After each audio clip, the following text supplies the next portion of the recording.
It's me, Amario. What's going on?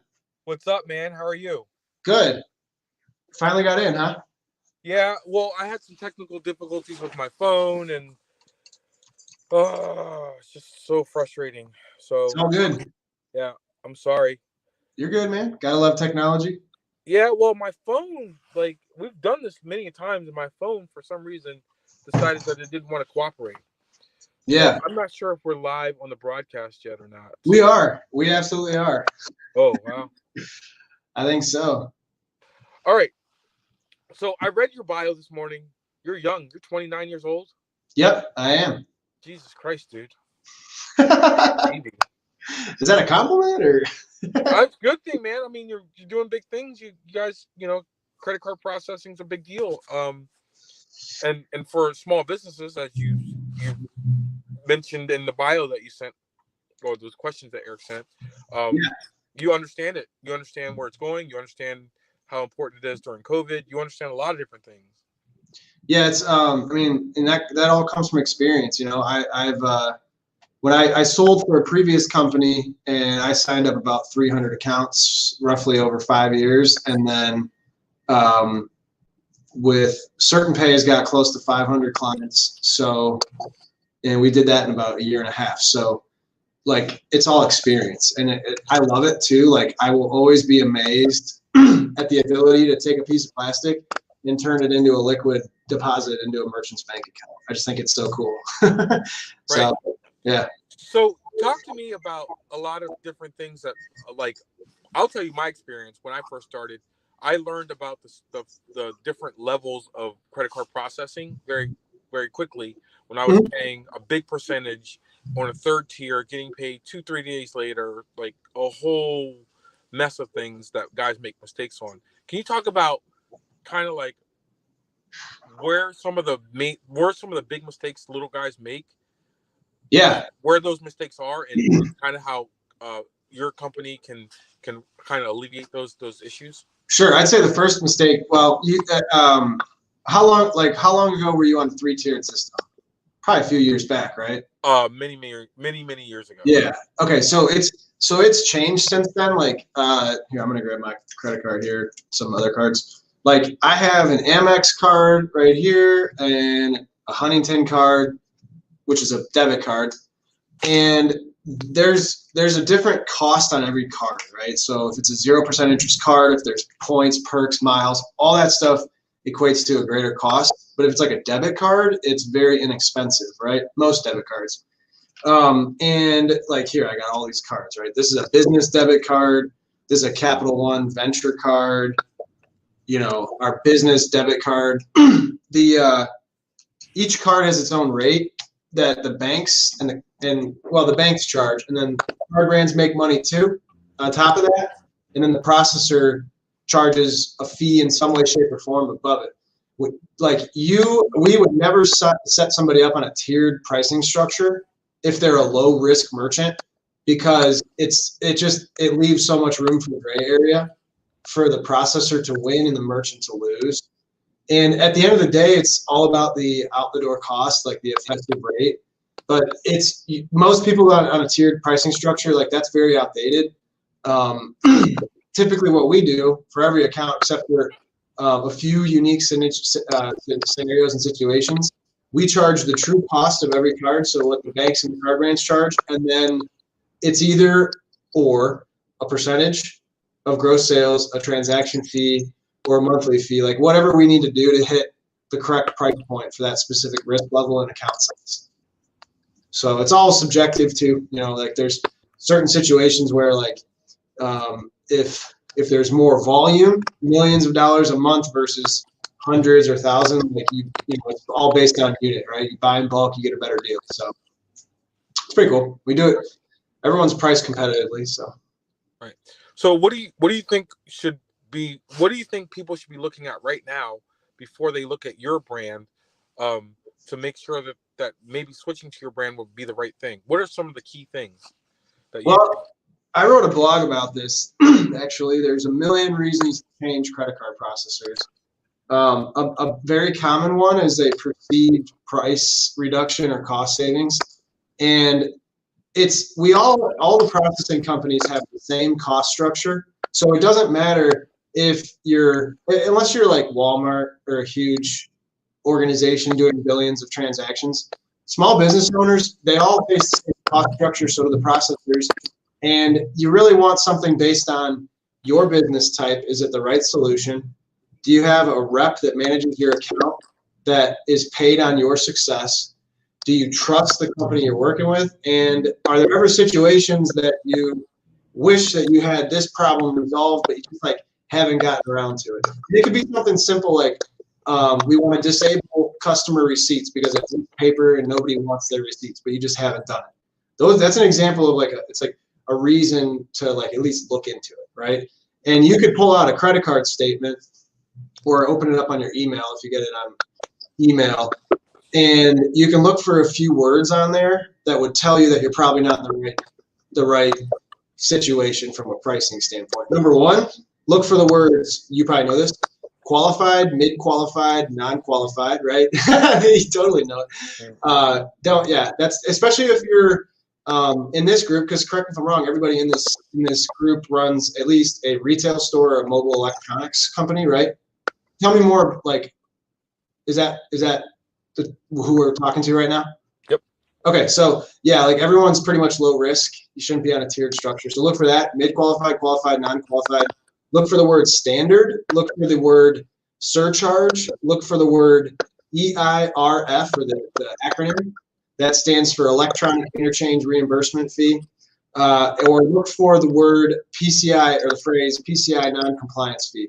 If you're non-compliant, you're potentially vulnerable to a risk, a breach, which can hurt your business. And it's in today's world, like a lot of people are getting hacked, and it could be avoided by having the right security measures in place. Doing a self-assessment questionnaire to make sure your business is locked down, little things like that. Because breaches are really expensive, and if you're non-compliant, you're paying a fee. Well, I know for a fact that compliancy is kind of a new thing, maybe in the last couple of years, right?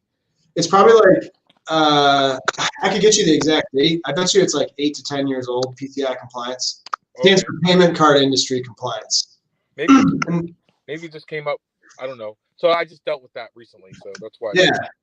You know what? Some people, it's crazy how a lot of processors view it as a money grab opportunity. Like the company that I used to sell for, I did well there. I was a top producer. They were charging $125 per month for non-compliance, and it could be a restaurant or a small business doing $5,000 a month. That's billed $125. It's a lot of money. Yeah, man, it was a money. I mean, I don't want to say I didn't make the decisions on that, and it really bothered me that I wasn't in control. That's why I decided to start my own company. You're talking, that's what, $1,500 a year. That's a lot of money and most merchants don't read their statements. So that concept alone is one of the reasons why I decided to leave and start my own business with my partner Marshall. And then also it inspired Rate Tracker, which is the shirt I'm wearing right now.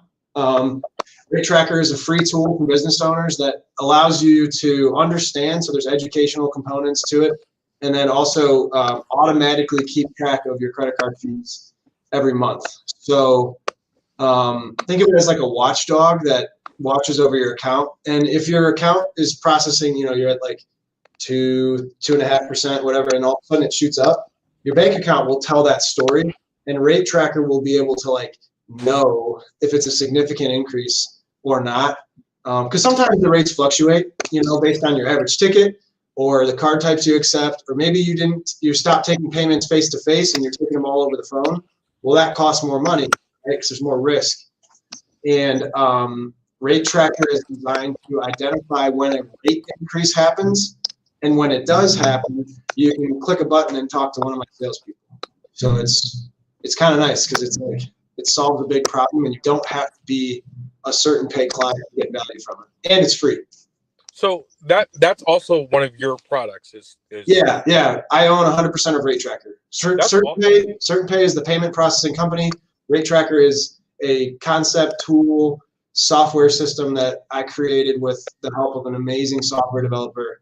and his team, and it's just launched about a month ago, and it's doing really well. Merchants love it. It fulfills a need, and it solves a problem that most merchants have dealt with. So it's funny that you say that, because we've all been at work and we see nicely dressed young men or women come into our store with their thing, their whatever briefcase or whatever, and we're like, hey, I'm here to save you money on your credit card billing. Yep. I hate that. I just hate it. Because you know what that is. The guys come in, they'll give you a good rate for 1 or 2 months. Yep. Or after the 1 or 2 months, boom, because you never get. Yeah. And the reason why my partner Marshall and I aligned so well is like we would never ever teach our team to go out and sell like that, because it's first of all, it's usually a gimmick, right? And credit card processing is pretty profitable. Like we average, I'll give you easy numbers, and I know most people won't disclose this that are in my position that own a payments company.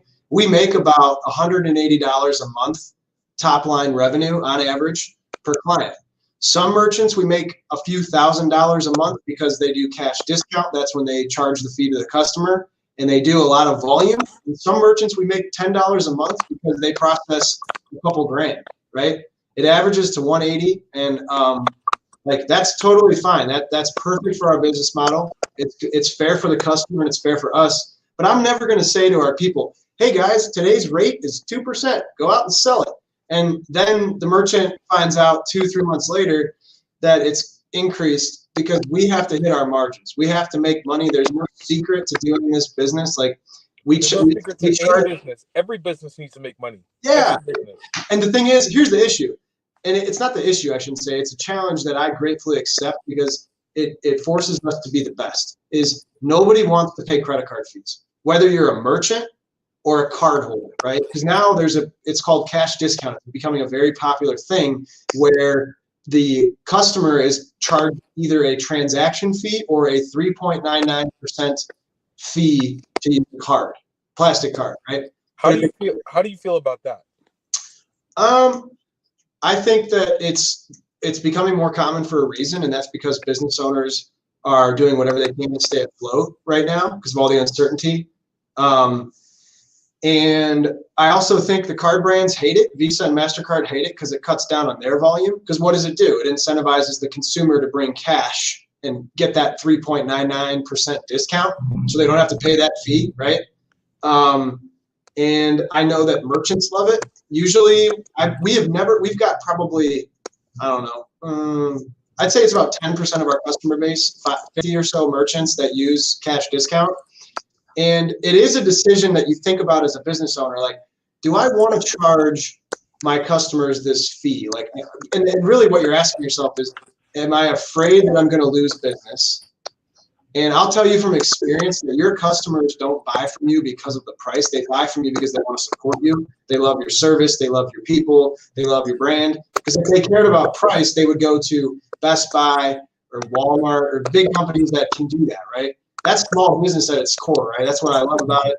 And so we've never had a situation where somebody was like, oh, switch me back to the traditional program. Like, my customers hate me. It's 100% how you roll it out, and our team helps with that. But well, there's a lot of things that you have to do legally to make it work, yes, right? Yes. You have to have a sign. Oh, go ahead. There's just and it varies from state to state. So yeah, I know this because we've thought about doing that in my store, but you have to do so. It's exactly, and it's some businesses, like if you're in the auto repair business. In fact, that was our first cash discount client earlier this summer. Is an auto repair shop that the guy's been in business for like probably 30 years, and he's just like, I'm sick of paying credit card fees. He does like 60 grand a month, so he was paying probably close to 1,500 or so a month, give or take, and that's 18 grand a year. He didn't want to pay that anymore. So now what he does is he charges the fee, right? He has zero cost to take credit cards, and his customers are loyal to him because they trust him, right? they're not going to say, well, screw you, I'm going to Midas or, Jiffy Lube or whatever to get my oil changes done. They just pay the fee or they bring cash, So it's interesting. His credit card sales have dropped to like 40 grand and his cash sales have increased. And so he's like about 50-50. He's doing about $1 million a year in total sales. And he's like, I would never go back to it, man. I love it. I know my customers. People can write me a check. They can pay with cash. I'm good with it. So that's funny because the numbers that you use in that scenario are very close to most top 50 percentile, of retailers in our industry. So that 500,000 to $1 million mark is going to be kind of, I guess that's a big range, but that's kind of. The other thing to think about too is that when we set a merchant up with the traditional program, our margin is significantly less than cash discount because we're not going to set people up with a flat fee of 3.99%. It's just not it's just not competitive, right? But the goal with cash discount is to incentivize more cash. That's because we're not penalizing the cardholder, we're rewarding those that pay in cash. Because technically speaking, most businesses, and I guarantee you everybody watching this would agree with me that your pricing in your business is based on the fact that you accept credit cards and you have a 2 to 3, maybe 4% fee on your transactions out the door at the end of the month that you need to account for and build into your costs. So it's a cost of business. You can, your pricing might be reflected based on that. And what does that do to the people that like to pay in cash? It discriminates against them, right? They're not able to get that, or they're basically paying for the people that use the credit cards to get their points and miles and perks. And what cash discount does is it levels the playing field and it says to somebody, hey, if you want to pay me in credit, that's cool. There's a fee for it, and I'm done paying it. You're paying it, or just bring me cash. It's cool. We can make it work, So you're a proponent. You're okay with it. I'm okay with it. Yeah, I mean, there's this thing that people think like, oh, it's illegal. It's actually not. It's governed by a part of the Dodd-Frank Act, which is known as the Durbin Amendment, and the Durbin Amendment, among other things, speaks about cash discount and allowing every federal state to do it. So there's like there's no smoke and mirrors. It's like you can eliminate your credit card fees. You just have to make the decision and be comfortable with it that you're going to charge the customer a service fee, right? And if they don't want to pay it, then they bring cash. And yeah, you will have some people that are really like not happy with it, but you're not going to lose 3% of your business. You might lose a couple clients, but it's okay. You're saving a ton of money. Right. So, yeah. So let's go back to your idea that you had with your ID, your patent that you. No, I just want to close on something because look, not everything works, right? Not everything works, and obviously that didn't work out for you. But I think you have a good barometer. You're an entrepreneur, just like everybody that's in this group. Can you just talk about like how hard you tried to make that work and then how this is working for you much better than your other idea and it's a little simpler? Yeah, and that's cool. It's funny you brought that up. So ID Rewards was the name of the business, and what it was a rewards program that the consumer, you and I going into the pizza shop, the ice cream shop, the movie theater, as long as you had your ID, meaning like your driver's license in your wallet, a card that you already carry, if you have this ID, you could go into the pizza shop and get your points and perks at that business. So maybe they do like buy 5 pizzas, get a 6th one free, and you use your driver's license so they can keep track of it, right? Then you go across the street for dessert and you get, your ice cream cone. And if you buy 5 ice cream cones, you get a 6th free. However the business wants to structure it, like it could be a points system or a dollar system. The idea was to eliminate the need to have a card for every rewards program and just tie that access to a card that every consumer has on their wallet already, And so we had so what I did was I started with this previous company for payment processing, right? They did loyalty programs, gift cards, credit card processing, And I wanted to learn how to sell. I wanted to learn how small businesses make decisions, and buy and sell. Because that patent was, it was really, I thought it was going to be a hit, right? Turns out the market thought otherwise. And what it was is the consumer. They didn't like putting out their ID. Yeah, they didn't like pulling out their ID, and also people still think that social security numbers are on their driver's license.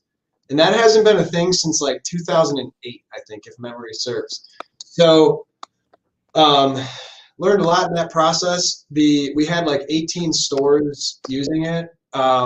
We had a couple convenience stores. We had some restaurants, a few retail shops, and a pizza place too. But it was local. All those things were local. Yeah, I'm in Cleveland, Ohio, so it was everyone was everybody was in Cleveland, Ohio, and so what we did was I had a partner that used to be a great friend, and we're cool now. We just don't hang out much. We have different interests, and I was doing all the work, making everything happen. I wasn't satisfied with that, and also the market told us it's not a good product. Like it's a good idea in theory. There's other programs out there that are way better. You can type in your phone number, right? And so we squashed it. In the process, like I was a delusional entrepreneur too. And we launched this thing, I think, in January 2017, right after I got engaged, right, with my wife. And I had just closed on a condo, and, we had a wedding plan, right? So I launched it, and within like 2 months, we ran out of money, and I had to take a loan from my parents in order to pay for the just expenses. I ran myself completely dry, maxed out credit cards, lost all my money. Simply because I believed in this concept and I was just delusional until basically I had an awesome moment of clarity and I was like, this product sucks. It's time to go back to payments. And so I don't think it sucked. I think that your idea was there, right? But like, people want the easiest way to make it happen, and pulling out your wallet, and showing your ID every time is kind of tough. Yeah, exactly. And it also wasn't something that I was like really passionate about. And at the time, like the thing about payment processing is like, and I was probably 3 years into the time, I had built up a name in Cleveland. Like a lot of people knew me as the guy to go to, and that like I worked hard for them. I was good with customer service. I answered their phone calls and call them back. And I had business coming in that I just referred to people that worked for that company I used to be at. And like, I realized, I was like, man, I got a good thing going here. And just go back and really like payment processing is more necessary than rewards programs. If your credit card machine goes down, dude, you're probably going to get, that's an issue, especially for a retailer, right? But it's a much more immediate need, and I love it. Like I'm so passionate about it. I think it's really cool. And I really think that Rate Tracker, this t-shirt I'm wearing, is potentially an industry disruptor because it tells the truth. It's an educational tool and there's transparency. Like to me, it's what I'm mostly excited about. Right. So. All right, man. Well, I'm gonna end this now. I appreciate your time.